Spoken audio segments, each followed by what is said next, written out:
The world that we live in is filled with chaos. We are all searching for meaning in our lives, but we often get lost along the way. We all must ultimately realize that meaning is found in responsibility for our actions, for the way we live our life, and for the people in our lives. We don't have to stay in the chaos. We can choose to bring order to our lives. Join us for a fresh perspective on the practical steps we can take to become who God intended us to be and to realize what our calling is. This is Coming Out of Chaos. Welcome back to the Coming Out of Chaos podcast, coming to you from the upper room at St. Nicholas Orthodox Church in Springdale, Arkansas. This is Michael Baclig. I am your host, and I am joined, as always, by my good friend and co-host, Bryce Kirk. Bryce, how have you been doing these past couple of weeks? Been doing very well, Michael. How about yourself? I've been doing well. We've had a lot going on, if you really think about it, over the last 2 weeks or so. First of all, I should mention, Bryce, that you had a birthday a couple of weeks ago. Yeah, that's so right. You are a recent birthday boy. I hope that it was a good birthday. Yeah, thank God. Very long weekend. That's so good. That's how, every day. Jam-packed, lots of fun, I'm sure. Absolutely, You're every still time. young. What are you, 45, 55? About 25 years less than About 25. Okay, well, I'm going to settle on that for a while.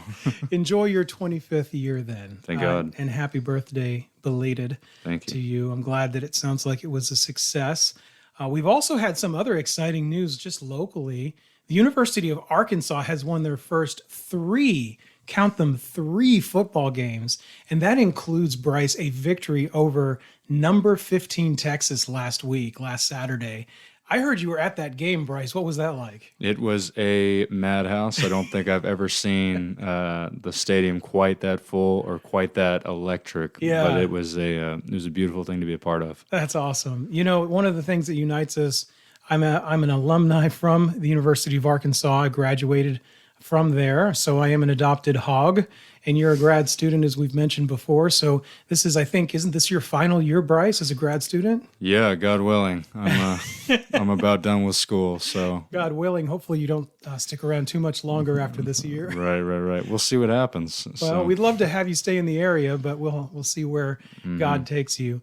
But this is an exciting year. I know we're talking a little bit of Arkansas football, but it's been a while since we really had a lot to cheer about. Yeah, that's right. With the Hogs, especially in the football department. So it's nice to see our Razorbacks headed in the right direction, wouldn't you say? Oh yeah, we love those boys. We love the Hogs. That's awesome. It's great to see a 3-0 by their record for first time in a long time. Well, we hope the season goes well. I also wanted to mention, Bryce, we had a very special event at our local parish over Labor Day weekend. Again, that was 2 weeks ago. And it was a retirement banquet for our former pastor, Father John Atchison. And you've mentioned Father John several times in previous episodes and the tremendous impact he's had on you, but really on our whole parish. He's done so much for our parish over the 20 years he's been here. It was much more than just a retirement banquet, too. We were celebrating the fact that Father John has had 20 years of service here at St. Nicholas Church. It was also his 50th wedding anniversary that same weekend. That's right. So there was a triune, kind of threefold celebration with Father John and his lovely wife, Horia Marilyn Atchison. We had about 150 people at the banquet. It was at a hotel, lots of good food. There was a live band. In fact, the live band that was there, one of our church parishioners actually plays in that band, and he has a few friends that play with him, and it's a band called Axios, and they played a great performance for us, and it was a great time. Oh yeah, absolutely. It was a beautiful way to send them both off. And Father John brought me into the church here about 4 years ago now, and I've had a great relationship with him and his wife, and having a lot of parishioners there, many we haven't seen since the beginning of the pandemic. It was a very beautiful thing to be a part of, and I think it was just an awesome way to honor him and his service, and having our new priest, Father Paul, there, and even Bishop Nicholas calling in was a beautiful thing. Yeah, Bishop Nicholas intended to be here in person, and unfortunately with the Delta variant with COVID, he wasn't able to be here in person, but he still did do a kind of Zoom meeting so that he could give a live address to everyone, which was very special. I'm really glad he was able to do that and we could hear from him. And we were talking about football earlier, Bryce, and it's just nice to see full stadiums again.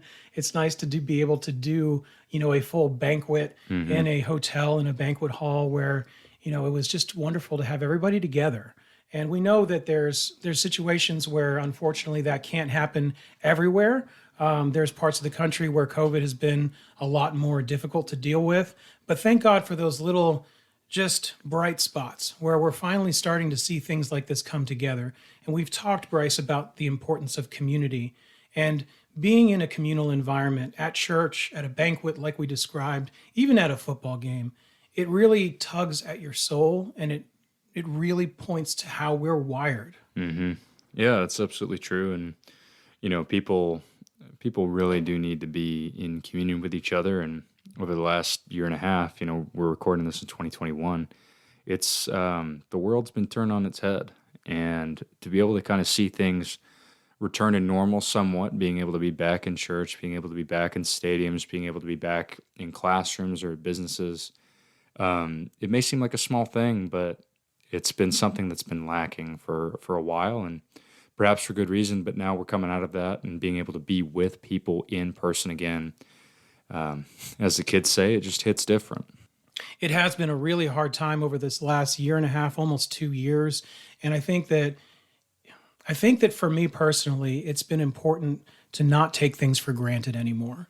When I'm actually in an environment like the banquet that we did a couple of weeks ago, and I see all of my friends, my church family, those are moments that are so important to me. This time that we have on earth is so short, really. And the time that we can be together to get to know each other, to deepen our relationships with each other, that is best done in person. And that has been a challenge. But like we are saying, I think that's something that, thank God, is starting to happen more.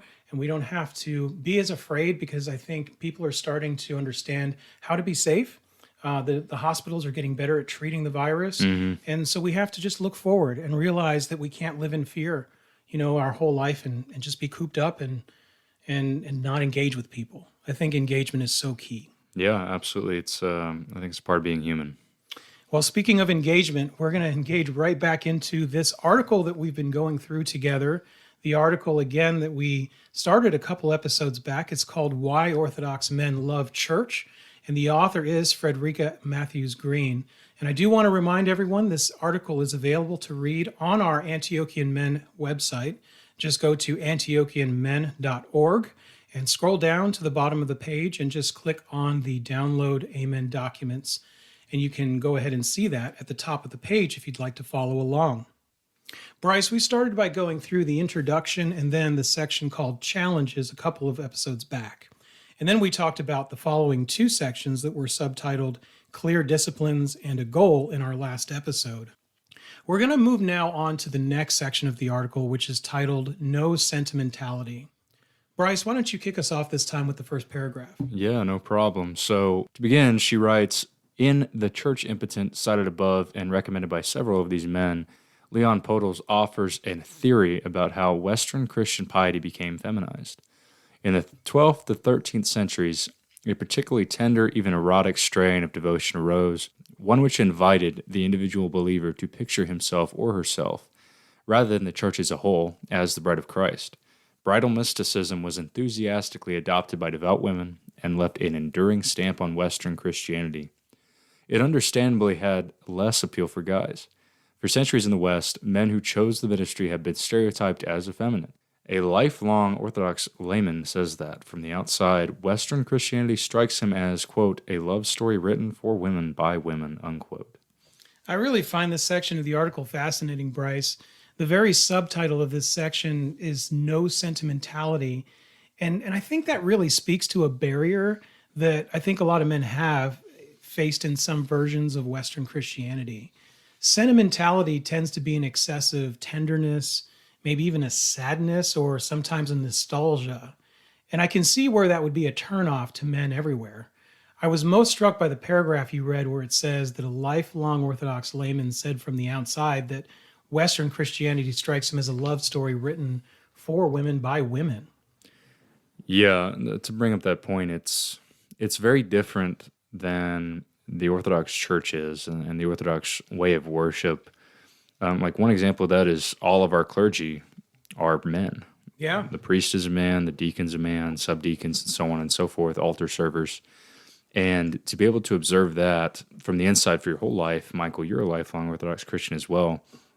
And from the outside looking in, it's definitely a different way of doing things that strikes somebody as very foreign at times, and you may have a hard time finding your place in that.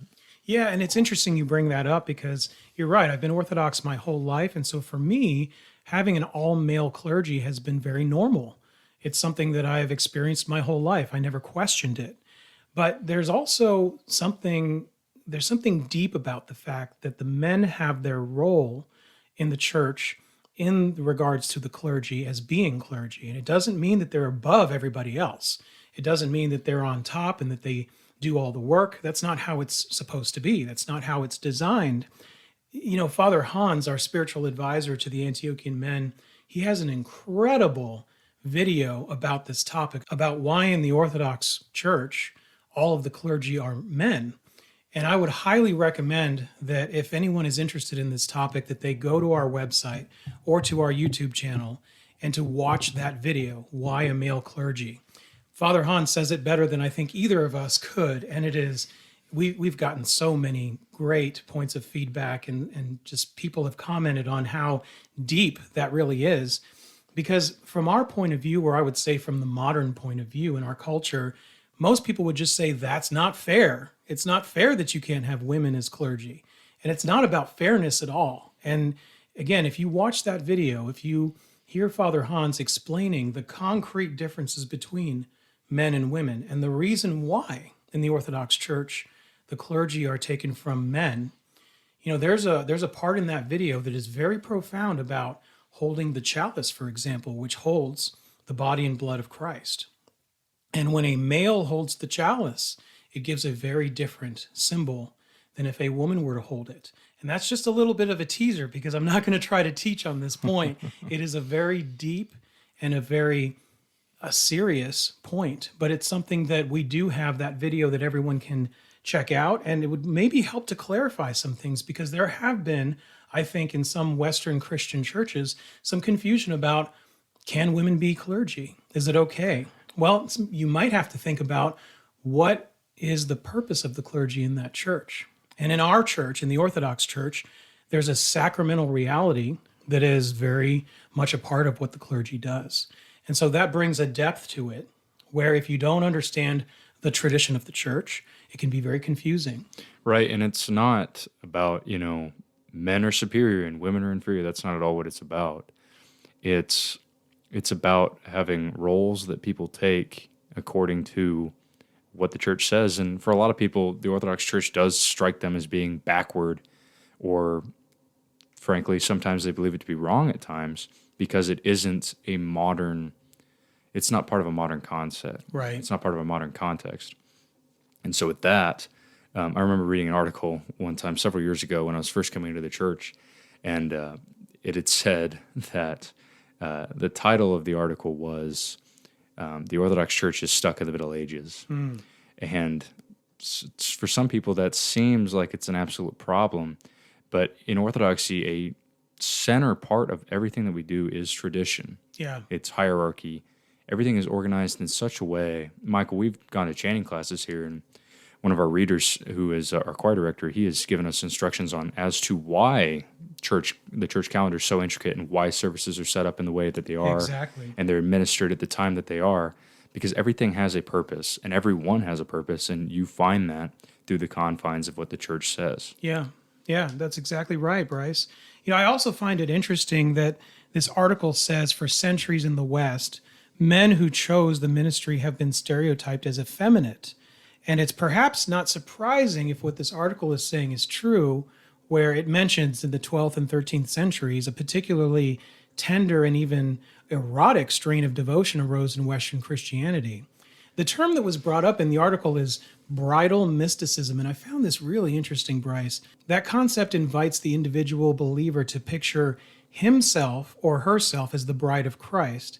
And I think it's very problematic if taken at the personal level rather than from the perspective of the church as a whole, as this article says. If I were to try to envision myself as the bride of Christ as a man, it can become a little bit problematic because then am I picturing myself as a woman? Yeah, it's a very interesting way of looking at it. And I do believe if you look at some of the artwork from that period, it's very different than that of iconography that came before that, or even artwork that came before that. Ideas of heroism or courage, that does not strike me as being in line with an erotic love. Yeah. And building off of that, I definitely think this is a part of Western culture in general, especially if you find yourself in the Anglosphere, being a part of, you have a rugged individualism about you. Mm-hmm. And in and of itself, that concept seems to make sense, and that concept seems to be the right way of thinking about things. But when you enter into the Orthodox Church, you find yourself in communion with people. We don't ever really refer to ourselves as an individual. We refer to ourselves as persons, sure, and it's not in a communist or collectivist type of way of looking Right. at yourself as not being part of the collective, because that removes who you are, but it is a more personable thing rather than an individualistic thing. Right. And we talk about that in terms of, for example, persons of the Trinity, Father, Son, and Holy Spirit, one, but also distinct three persons. And we were made in the image of God. So we're designed to be in communion with each other, as we've been talking about. I think what you did is just give a great overview of how we see it. I want to go on with the article, though, and this kind of builds off of what we've been talking about. The Eastern Church escaped bridal mysticism because the great split between East and West had already taken place. And for those of you that don't know, there was a great schism in the year 1054, and that is when the Church of the East basically stayed traditional, and the Church of the West, which originated in Rome and is now the Roman Catholic Church, split off from the other four patriarchates. Going on with the article, the men who wrote me expressed hearty dislike for what they perceive as a soft Western Jesus. American Christianity in the last 200 years has been feminized. It presents Jesus as a friend, a lover, someone who walks with me and talks with me. This is fine rapturous imagery for women who need a social life. Or it depicts Jesus whipped, dead on the cross. Neither is the type of Christ the typical male wants much to do with. And Bryce, we talked about this a couple episodes back, about who the authentic Jesus Christ is, as victor on the cross and not as a victim. But I think there's something much deeper in this part of the article that it's really kind of pointing to. I think that bridal mysticism that we were talking about earlier, not only has it been a turnoff for a lot of men who want to live an authentic masculine life, not just in the world, but with each other, to relate to other men in an authentic way. You know, men can be turned off by being told or suggested that they should be more like a female. Men aren't designed to be females. They're designed to be men. And the interaction that two men have with each other today, I think is very different than in the ancient world for sure. But even over the last, I would say, few generations, there seems to be a distancing, not only from men one to another, but even with fathers to sons. It seems, in my experience, and as I've gotten to know men around me, friends of mine, in my own relationship with my father, and I've heard this from other men as well, you know, men have been confused as fathers about how to authentically relate to their sons especially, and how to pour love into them in a way that does not suggest something that may be inappropriate. Yeah, for sure. And it's also trying to find somebody to identify with. A lot of the time, you know, I could not find myself reading through this first paragraph here. This is not something I could necessarily identify myself with. It doesn't give an image of someone, you know, a being, if you will, who radiates energy or has values that make me want to be like them. Yeah. And, you know, this archetype of Christ as a warrior, willingly going to his death, these sort of, for the world. I mean, we talk about this all the time on the podcast and in person, Michael. The resurrection icon and even the crucifixion icon of Christ, these things accentuate so much imagery. And in the Orthodox Church, our history is on our walls, our theology is on our walls a lot of the time. And being able to visually see something like that, it gives an image of Christ that we believe as the Orthodox Church that is accurate. Yeah, I think you're exactly right, Bryce. And there seems to be this pattern that's happening in our culture today where men are being almost forced to be different than how they were wired to be with each other. One of the things that Father Hans, our spiritual advisor, tells us all the time in the Antiochian Men is that men are designed to have deep relationships with each other, and that has really been hijacked in our culture in a lot of ways and sexualized. And what we have to do, Bryce, we have to take that back. And one of the best ways we can do that is by understanding who the authentic Jesus Christ is, how he related to other men. And that becomes then a model for us. And we can reject the lies and the craziness in our culture that are out there that are perverting and twisting what a male to male friendship is supposed to be like. Because brotherly love is something real. There's even a city of brotherly love in this country called Philadelphia. Yeah, that's right. Where did it get that name? There is something that exists that's brotherly love, and it has to be taken back. We have to make sure that we are relating to each other authentically and not being afraid to pour love into our brothers in a platonic way. I don't know any other way of saying that, but those deep relationships, male to male, have just been completely perverted in the culture. And a lot of people are afraid to even initiate those kinds of relationships for fear of blowback or some kind of a association with homosexuality or whatever you want to say. And I think that's something we need to have more courage to face up to what the truth is, how God designed us to really be in brotherhoods with each other. Yeah, and I think part of being courageous is not necessarily caring what people think about your relationships with people, at least as far as it goes to formulating something authentic and something genuine, because I think at the heart of every person, they do want to know who they are.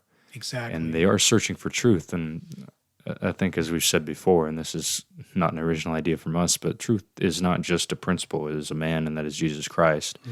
And being able to have a good relationship with somebody, with a man in particular, I really think that you're able to learn more about how it is to live your life and how it is to actually be your authentic self to yourself and to others. Yeah, and Bryce, you've said this more than once. You've said that you've needed the Antiochian men because coming out of high school, coming out of college, you're still in college now, you didn't really know what it meant to be a man. Some of those things I know you've gotten from your father, but we've talked about the fact that over generations, fathers have even been unsure about how to relate to their sons. And it feels like more and more distance between a father and a son over the last few generations. And so men need other men to show them what it means to be a man. And so we need men to step up. And I think in our church especially, that's a great place to start. Right, and being able to formulate that within the context of the church is something that I think it's not a new concept, but I think to a lot of us it is a new concept because for a lot of us, we don't have heroes anymore. Right. Our heroes are celebrities. For some of us, they're politicians, they're athletes, whoever. And some of these people may be very good, genuine people, but at the same time, being able to find someone who is an authentic version of what that looks like, and looking to the culture, frankly, is not the place to look. And, then, and even then, if it were, it's not a personal thing. Right. It's not something that you can experience eye to eye or face to face.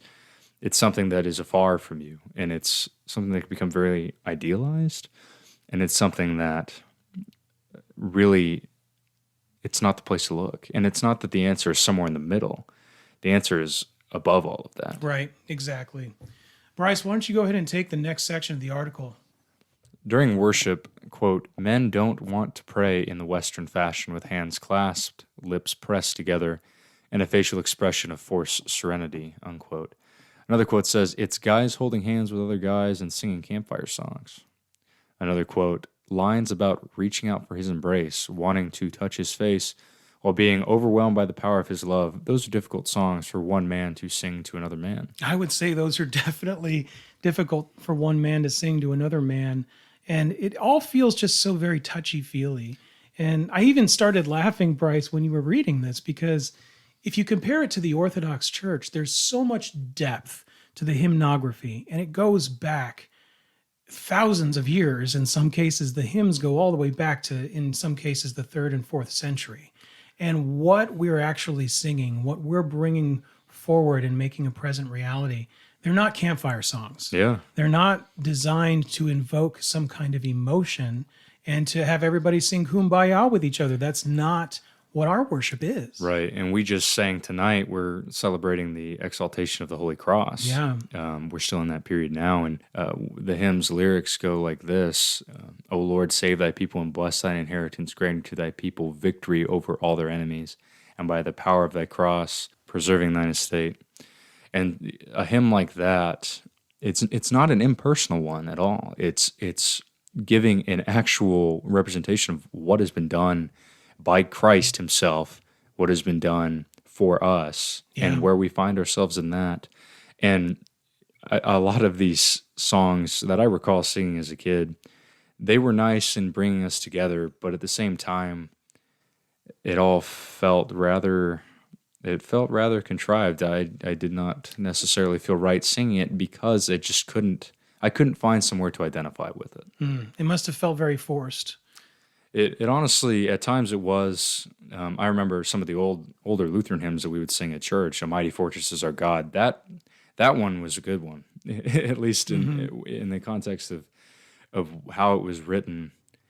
It's about the beauty of something greater than yourself, and acknowledging God for who He is and what He is, and being able to see His creation, see His work. Yeah, that's quite a contrast.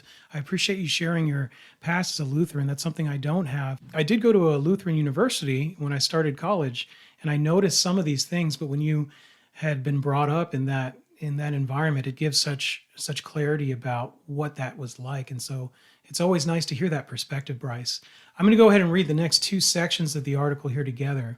Quote, "A friend of mine told me that the first thing he does when he walks into a church is to look at the curtains.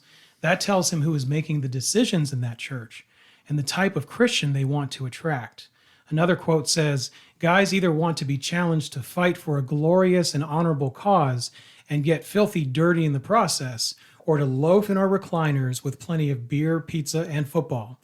But most churches want us to behave like orderly gentlemen, keeping our hands and mouths nice and clean." That's a rather interesting way of looking at things, and I think it kind of brings up something we talked about earlier. There's 2 camps you can find yourself in. Mm-hmm. You can be a nice guy, you can be somebody who never causes trouble, or you can be somebody who is a caricature, if you will. Yeah, and I was going to talk about that caricature a little bit. There's a well-known iconographer, I've mentioned him before, Jonathan Pajot, that talks a lot about things that are happening in culture, in pop culture, in movies.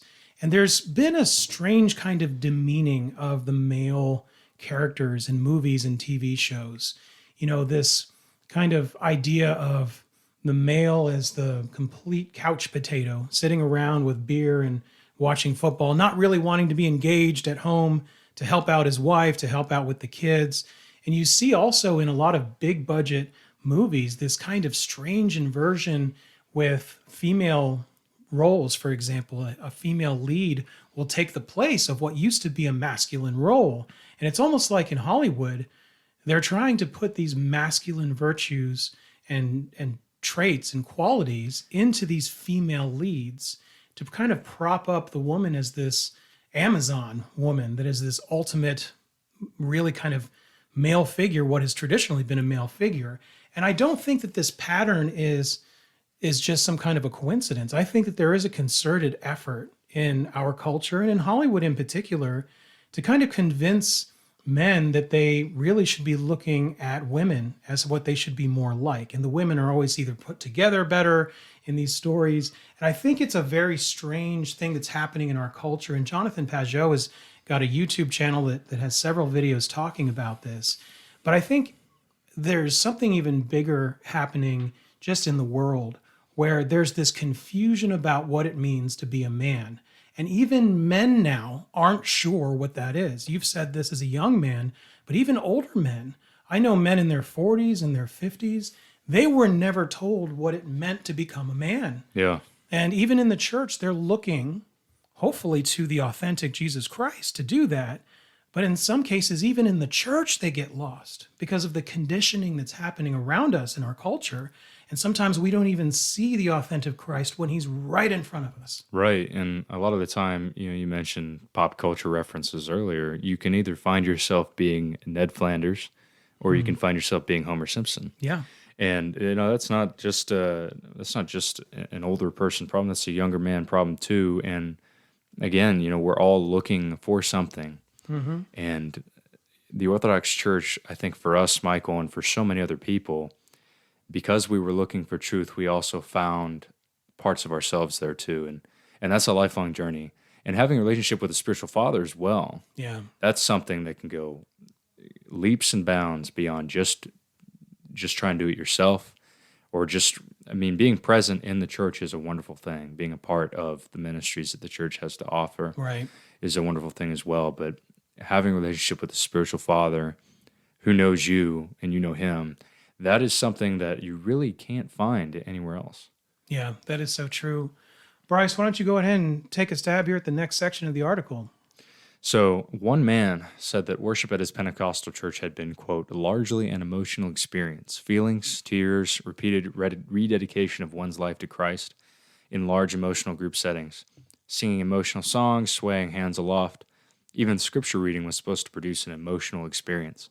I'm basically a doer. I want to do things and not talk about or emote my way through them. As a business person, I knew that nothing in business comes without effort, energy, and investment. Why would the spiritual life be any different? Unquote. Yeah, and that's a great way to end that section. Just being somebody who's in the business world, I can relate to that. We put a lot of effort and energy and investment into any business venture. If we're a part of a company, it comes with hard work, and we expect those things to be rewarded. We expect things to pay off. If we make an investment, we expect dividends. It's something that makes sense. The thing about this section, though, that really gets me is this emotional piece. And we talked a little bit about this earlier and in a previous episode. The thing I really wanted to emphasize, and I've heard this my whole life from priests in the church, in the Orthodox Church, just because we receive an emotion doesn't mean it's from God. And this can become very, very dangerous if people, and even some people I've heard say, oh, I just had a conversation with the Holy Spirit, and I know it was the Holy Spirit because I felt this way.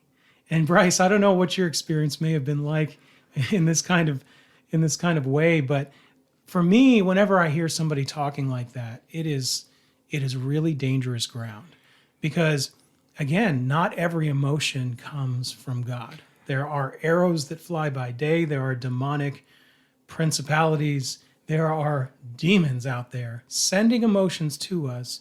And we're even told that the devil can appear as an angel of light. So what kind of emotions do you think we can be sent by an angel of light who just so happens to be Satan himself? I mean, this is very dangerous ground. And so when I think about churches that use emotion as their driving force, I see that as very dangerous ground.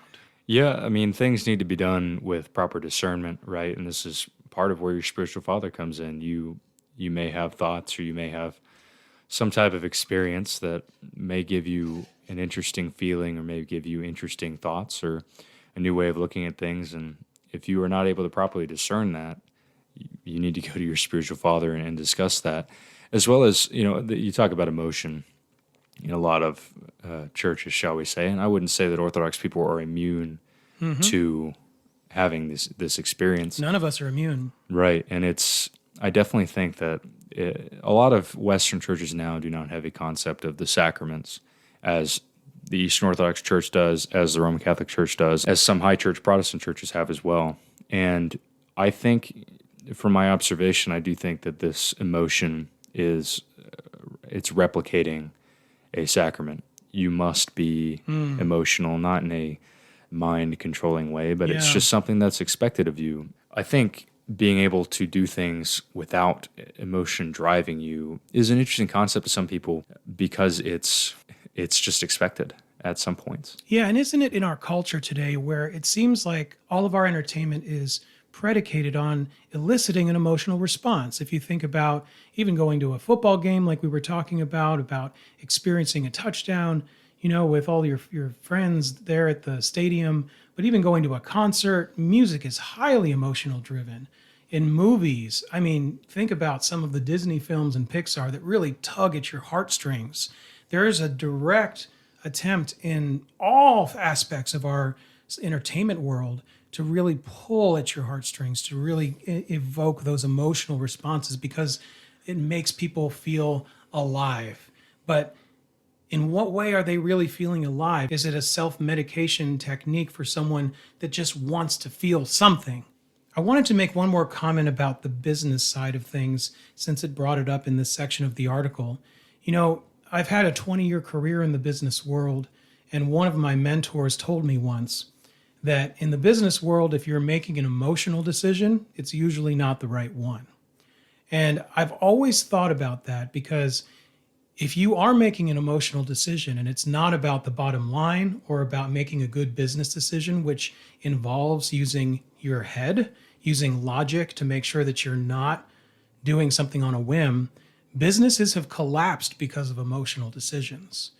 Churches have collapsed because of emotional decisions. So anytime we're talking about emotion, I think it's very important that we know that we should have a spiritual father to help us with that kind of discernment.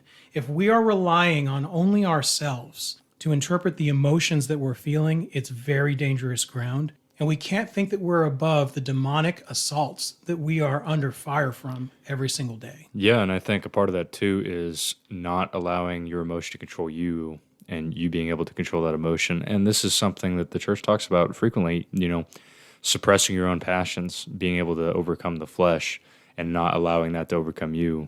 It's something that may be a lifelong struggle for a lot of people, and we all have our different struggles as well, but being able to discern, okay, this thought's come into my mind, it's wanting me to feel this way. And perhaps it is okay to feel that way, but to not let it consume you. Yeah. I'm going to go on with the article, Bryce. I'll read the next section here. Another who visited Catholic churches says they were conventional, easy, and modern. When my wife and I were looking for something traditional, hard, and countercultural, something ancient and martial, a catechumen says that at his non-denominational church, worship was shallow, haphazard, cobbled together from whatever was most current. Sometimes we'd stand, sometimes we'd sit, without much rhyme or reason to it. I got to thinking about how stronger grounding in tradition would help. I do think that's an interesting thing to bring up. That's something that I felt at times before I became Orthodox. That's something that I felt at times, and I do think I think she talks about this earlier on in the article. A more rigid style of how things are done in the Right. Orthodox Church, Having structure. right? And you don't strictly go to an Orthodox church because of the aesthetics or because of the more, shall we say, martial element to it. You go because there's something there that appeals to you beyond all of that. And It's like we're kind of wired to fit right into the structure that already exists in the Orthodox Church. right, the people have such an important part to play in the liturgy. Yeah, and even just listening about this quote from this person who said that it seemed haphazard, cobbled together, that is definitely not our experience in the Orthodox Church. There are so many rubrics and services that have been put together just over many, many years where everybody knows exactly where to find the piece of the service that we should be in. And there's something that is very comforting about that, where you go to the church and you're not wondering, what is the preacher going to just pick for this Sunday? And then just feel called to preach about? Or is our worship even going to look the same this Sunday as it did the previous week? Right, and I believe it was Francis Chan, who's a Protestant author, who a couple of his books I read when I was younger. He was at a talk a few years ago, and he was discussing church history in front of a congregation. And he had said that he did not know that for the first 1,500 years of church history, a service centered around the Eucharist and not around the sermon. And that opens up so many cans of worms because so many churches now are oriented around the sermon. Oh, my pastor gave a great sermon, which I'm sure he did, but at the same time, there's a different aura about the way things are done when it's about the Eucharist, when it's, what does the word Eucharist mean? Thanksgiving. You're in communion. What makes that so much different than where your form of confession was? Yeah, and you mentioned this earlier, having the sacramental life is such an important aspect of our worship. You mentioned the word sacrament, which is actually a Western word. The Roman Catholic Church has the word sacraments. We have sacraments too, but the Greek word actually means mystery. And that word is so important because it is not something that we try to go too far to fully, completely understand with our brains, because these are things of God. So the Eucharist, for example, is a mystery in the Orthodox Church. We can understand it to a point, but we also know when to bow to the mystery. And this is something that is much more an Eastern mindset, an Eastern mystical mindset that is very foreign to people in the West who are used to, through scholasticism and through the Western thought, trying to figure out every single thing that they possibly can and thinking that science can explain everything, even the things of God. Yeah, and I do think that's something that's hard to let go because many, many great things have come out of scholasticism and rational thought. Most medicine that we know of was developed by Roman Catholics. Most ways of philosophy were developed by Roman Catholics. Yeah. Our political structures are developed by very devout Protestant folks. But there are some things that science isn't always the best to try to figure out. Right, and in the ways of God, it's a lot of the time, it's not that we just throw our hands up, go, well, I don't know. It's because it is a mystery. We trust that the Holy Spirit descends upon the gifts. Right. We don't necessarily know how it happens. Or exactly when. Exactly. I mean, Michael, you and I witnessed the ordination of a priest earlier this year. That's right. And Bishop Nicholas, when he was ordaining this priest, he stops and he goes, I'm not doing this. The Holy Spirit is doing this. I'm asking him to do this. And he's performing that action. And we don't have to know the exact minute and second that it happened. But in some cases in the West, it has become that where we feel like we should be able to, out of our human brain, comprehend all of the things that are from the kingdom of God. And it's just simply not the truth. We have to be humble enough to realize that there's some things we should just bow to the mystery. We can have things revealed to us through the Holy Spirit. Usually when that happens, we can't fully explain them, especially to people outside of the church. Yeah. But there are things that we can also say our human brain can't comprehend of a God that has always existed, has never been born, who will never die. We are temporal beings. And so there's only so much we can even understand. Right. And part of understanding that, or part of understanding your role in that, rather, is obedience. Yes. And again, for some people, that does sound archaic. It does, in a way, it does sound dystopian. Oh, you can't think for yourself. That's not necessarily true. It's being obedient to those who are part of apostolic succession, which is a huge part of Orthodox legitimacy, and where we find ourselves in that. Bryce, why don't you take the next two sections of the article? She begins, quote, "It infuriated me on my last Ash Wednesday that the priest delivered a homily about how the real meaning of Lent is to learn to love ourselves more. It forced me to realize how completely sick I was of bourgeois, feel-good American Christianity," unquote. Continuing, a convert priest says that men are drawn to the dangerous element of orthodoxy, which involves the self-denial of a warrior, the terrifying risk of loving one's enemies, the unknown frontiers to which a commitment to humility might call us. Lose any of those dangerous qualities and we become the, quote, Joanne fabric store, unquote, of churches. Nice colors and a very subdued clientele. That's a very interesting image to leave that section of the article, Bryce, but I wanted to go back to the meaning of Great Lent and this person who was quoted saying that on their last Ash Wednesday, there was a priest that delivered the homily about the real meaning of Lent. which was to learn to love ourselves more. And I don't know about you, Bryce, but we've talked about Great Lent, and that's definitely not what my takeaway was. No, not at all. I think you do learn more about yourself You during do. that period. Not necessarily about how to love yourself more. Right. And again, what does that mean? Yeah. In a Western context, in a very pop culture context, you need to love yourself. Well, I don't even know what that means. I've heard it time and time again. And frankly, it sounds a little selfish. Yeah, and it sounds like a little bit more of pop psychology, the brand that really tries to boost people's self-esteem and to think that they're not really as bad as they think they are. And there's people that deal with depression, there's people that are down on themselves a lot, but the reality is we're sinners and we need to be healed. And so coming to the church, and we've talked about this before, especially during Great Lent, there are deep spiritual realities that are revealed to us through our constant attendance to a lot of the services during Great Lent. It's not a love fest. It's not singing campfire songs with each other. It's coming, like you said, Bryce, to grips with who we really are. And it also reveals how sinful we really are, how far from God we are, and how much healing we need in the context of the church, but also on our journey towards the empty tomb on Great and Holy Pascha, which is our Easter. Right. And it's not a self-hate fest. It's not, oh, woe is me. This is my state. Yeah. Here's how I can move on out of that. And here's, again, how I can learn more about the things that I may struggle with, the thoughts that I may have, the feelings that may drive me. And again, going toward the empty tomb at the end of the day, at the end of that 40-day period, it is an arduous journey. And we go through it together. And we all prostrate. We all make matanyas. We all go without certain foods that we may love for a time. But all of that is for our salvation. Exactly. Let's finish this section of the article strong. I'll go ahead and finish these last two paragraphs.